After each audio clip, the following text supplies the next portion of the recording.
75,000 flowers must be hand-picked before the sun rises just to produce a single pound of the most expensive spice on the planet. However, there is another flower that shares the exact same golden color. It thrives in soil that most other crops refuse to grow in, and it costs almost nothing to produce. Historically, people were even burned alive for selling it. By the end of this video, you will discover which flower this is, the reasons why it was buried by history, and how you can grow it yourself for just pennies. This spice comes from the stigma of a small purple crocus, known as Crocus sativus. Each individual flower produces exactly 3 red threads. That is all you get. Every October morning, workers in the fields of the Khorasan province in Iran and the valleys of Kashmir crouch between endless rows of purple blossoms. They must carefully pinch each flower open by hand. They pull the crimson threads free before the heat of midday can destroy the volatile compounds held inside. It takes 75,000 flowers to yield just 1 pound of this spice, requiring more than 200 hours of manual labor. Furthermore, the plant itself is completely sterile. It cannot produce viable seeds and cannot spread on its own. Every single crocus bulb in every field across the earth was divided and placed there by human hands, season after season and century after century. Today, Iran produces roughly 90% of the entire world's supply. This market is valued at more than $1.4 billion annually. A single kilogram of high-grade spice sells for up to $5,000. Weight for weight, that puts it alongside the value of gold. This is not merely a cooking ingredient. For most of recorded history, this flower was treated like a controlled substance. Governments taxed it, armies fought over it, and merchants guarded its supply chain with a ferocity that most people today cannot imagine. The spice is saffron, and people were killed for it. In the 1300s, the Black Death swept across Europe and killed tens of millions of people. During this time, the demand for saffron-based medicines exploded because physicians believed the spice could treat plague symptoms. However, the farmers who grew it were dying alongside their customers. Fields went unharvested, the supply collapsed, and prices climbed to levels that made saffron more valuable than most metals. The great Mediterranean trading powers of Venice and Genoa controlled the shipping lanes and squeezed every possible coin from the crisis. Saffron became more than just a flavor. It became a weapon of commerce. In 1443, a large shipment of saffron bound for the merchants of Basel in Switzerland was intercepted and stolen by a group of noblemen. This theft was so devastating to the local economy that it triggered a 14-week armed conflict known to historians as the Saffron War. Real armies were mobilized, and real men died over a spice. As the trade expanded, so did the instances of fraud. Merchants would soak saffron threads in honey to increase their weight, or mix in dyed silk fibers. They even crumbled dried marigold petals into the jars. Then, they discovered something far more dangerous to the entire industry. The dried petals of one particular flower looked so convincingly like real saffron threads that even experienced traders in the busiest market stalls of Europe could not tell the difference. This flower became the single most common adulterant in the global saffron chain, and those in power moved swiftly to destroy it. City authorities in Nuremberg passed the Saffron Show Code. Anyone caught adulterating saffron with cheaper substitutes would be fined, imprisoned, or executed. In 1444, one man in Nuremberg was roasted alive over a fire built from his own fraudulent saffron. 2 others were buried alive alongside their counterfeit merchandise. This was not merely food safety regulation, it was price protection. The entire luxury spice economy depended on a single condition. Nobody could be allowed to discover that a common flower growing in ordinary soil could produce the same golden color for free. That flower was safflower, or Carthamus tinctorius. It is a thistle-like annual in the daisy family, with bright orange-red blooms that grows 1 to 5 feet tall in dry fields, roadsides, and neglected farmland across 6 continents. You may have driven past it 100 times and never known what it was. It looks like a weed and spreads like a weed. That was precisely the problem for every saffron merchant who ever lived. Safflower was not some cheap counterfeit invented by medieval con artists. It was already ancient when the saffron trade began. Archaeologists have traced safflower cultivation back to the river valleys of Mesopotamia more than 4,500 years ago. That makes it one of the oldest deliberately grown crops in human history. When British archaeologist Howard Carter unsealed the tomb of Tutankhamun in Egypt in 1922, he found garlands of dried flowers resting alongside the golden sarcophagus. Chemical analysis confirmed those garlands contained safflower petals placed there 33 centuries earlier by Egyptian priests who considered the flower sacred enough to accompany a pharaoh into the afterlife. Textile fragments from the Egyptian 12th dynasty, nearly 4,000 years old, were dyed using pigments extracted from safflower. The ancient Greeks recorded it on linear B clay tablets, carefully distinguishing between white safflower seed and red safflower petal. Each category was weighed separately and tracked for trade. Even the name encodes the truth. The Latin species name, tinctorius, means used for dyeing.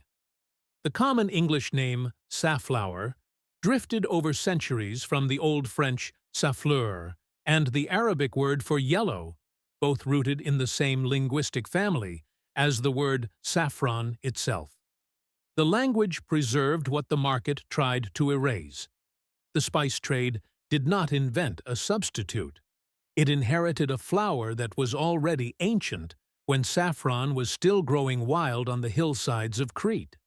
Then, it spent 500 years trying to make every kitchen on Earth forget it existed. However, not every kitchen forgot. While Western markets forgot, everyone else kept cooking. In China, safflower is called honghua, or red flower. Traditional Chinese medicine has prescribed it for centuries to promote blood circulation, ease joint pain, and support recovery after childbirth.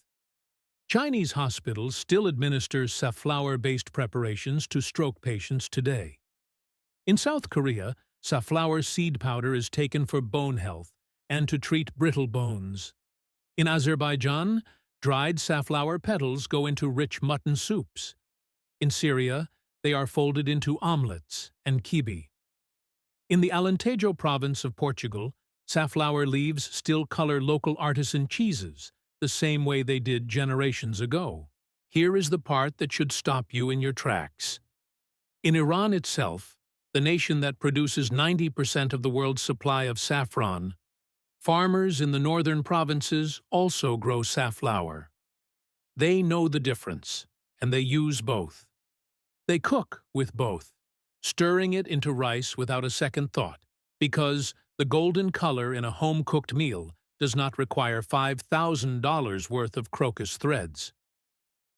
Spanish colonists along the Rio Grande Valley in New Mexico adopted safflower as their saffron substitute centuries ago, calling it azafrán. An heirloom variety named Corrales azafrán is still grown in New Mexican gardens and cooked with in New Mexican kitchens to this day. Across different continents, centuries, and languages, it is the same flower used for the same purpose. Saffron holds its value through one mechanism: scarcity. 3 threads per flower, 1 harvest per year, picked by hand before sunrise. The labor is the price, and the rarity is the brand. The entire model breaks apart the moment a backyard flower, one any gardener can scatter into dry soil, produces the same golden color in rice, soups, and bread for essentially nothing. The saffron industry responded the way every luxury market responds to a cheap alternative. It built walls. International grading standards define what counts as real saffron by measuring specific chemical compounds. Safflower contains none of those compounds. By official classification, it is not saffron. The standard does not measure usefulness in a kitchen, the golden color it gives your rice, or whether your family can taste any difference in a home-cooked meal. It measures exclusivity and nothing more. Origin certifications, provenance labels, and anti-adulteration enforcement are all framed as consumer protection. While they do protect quality, they also protect a price floor that benefits the same supply chain that burned people alive 6 centuries ago for offering a cheaper option. Meanwhile, safflower sits in bureaucratic silence. The United States Department of Agriculture classifies it as a minor crop, and research funding barely exists compared to wheat, corn, or soy. This is true despite 4,500 years of continuous cultivation across 6 continents and documented medicinal properties studied in China, Korea, and Iran. It is true despite the fact that safflower once colored the burial garments of pharaohs. The modern food system took an ancient multi-purpose crop and reduced it to a single product: cooking oil. The petals, the dye, the medicine, and the kitchen color were all stripped away. Safflower oil generates revenue for large agribusiness operations, but safflower petals generate nothing, so they became invisible. This is not a conspiracy. It is economics. A free substitute for a $5,000 per kilogram luxury product will always be suppressed by the systems that profit from the original. But the research that does exist confirms what the ancient world already knew. Safflower petals contain bioactive compounds linked to cardiovascular protection, anti-inflammatory effects, and antioxidant activity. The seed oil is one of the richest plant sources of linoleic acid, an essential fatty acid the human body cannot manufacture. Researchers in East Asia have studied the petals for neuroprotective potential, investigating how the compounds shield brain cells from oxidative stress. Search any scientific database for saffron, and you will find tens of thousands of papers because the market supports it. Search for safflower petal research, and you will find only a fraction, mostly from China, South Korea, and Iran. Western institutions produce almost nothing. The research gap mirrors the market gap perfectly. The flower that could put the golden color of saffron into every kitchen on Earth is studied least by the countries that spend the most importing saffron. Safflower grows in dry soil that would stress or kill most garden crops. Its taproot pushes 8 to 12 feet straight down into the earth, reaching water that no tomato or lettuce root could ever access. It handles poor fertility, tolerates salt, and survives hard frost in its early stage, as well as temperatures above 100 degrees in high summer. Plant the seeds directly into the ground after the last spring frost, 1 to 1.5 inches deep and 6 inches apart. The plant does not require precision and takes 120 days from seed to harvest. No greenhouse or irrigation system is needed in most climates. When the flower heads turn bright orange and red, cut them and spread the petals on a clean cloth in the shade to dry for 2 or 3 days. Store them in a sealed glass jar away from sunlight. To cook with them, steep a pinch of dried petals in warm water or broth for about 10 minutes. They release a deep golden yellow, almost identical to saffron. Use it in rice, soups, bread, or tea. A single plant produces dozens of flower heads, and a small 5 or 5-foot garden bed produces enough for an entire year. A seed packet costs $2 or $3, and if you let a few heads go to seed, the plant reseeds itself the following spring. One purchase becomes a permanent supply with no middleman. While 75,000 flowers are handpicked in the dark for the elite, this flower remains growing in every dry field and forgotten garden bed on Earth, ready for your kitchen. If this story changed the way you look at the common plants in your backyard, please subscribe and like this video. We are dedicated to uncovering the history and the secrets that have been hidden from the modern world. Join us as we geo trong tuong lai and rediscover the treasures of the earth. Our next investigation into the wonders of nature will be opening soon.